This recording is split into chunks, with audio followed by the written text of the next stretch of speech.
क्या आप जानते हैं कि क्रिमिनल केसेस और सिविल केसेस में क्या डिफरेंस होता है? चलिए समझते हैं कि क्या होते हैं क्रिमिनल केसेस और क्या होते हैं सिविल केसेस। तो क्रिमिनल केसेस वे केसेस होते हैं जिनमें किसी प्रकार का कोई कानून तोड़ा गया होता है, जिनमें कोई अपराध किया गया होता है, जिनमें एक पार्टी एक्यूज्ड और दूसरी पार्टी पुलिस के रूप में स्टेट होती है। और जब ये केस कोर्ट में पेश किया जाता है तो मजिस्ट्रेट इनको सुनने के बाद एक पनिशमेंट देता है। ये पनिशमेंट फिजिकल यानी जेल भेजकर भी हो सकता है, ये पनिशमेंट जुर्माने के फॉर्म में भी हो सकता है।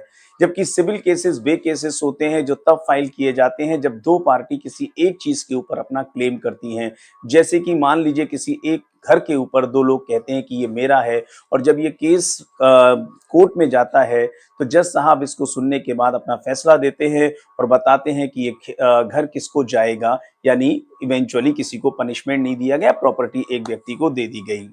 तो इस तरह से सिंपल लैंग्वेज में हम समझ सकते हैं कि क्रिमिनल केसेस वे केसेस हैं जिनमें पनिशमेंट आता है, और सिविल केसेस वे केसेस हैं जिनमें जजमेंट आता है। आशा करता हूं कि मेरी दी गई जानकारी आपको समझ में आई होगी। इसी तरह के और वीडियोस पाने के लिए हमारे चैनल से जुड़े रहिए।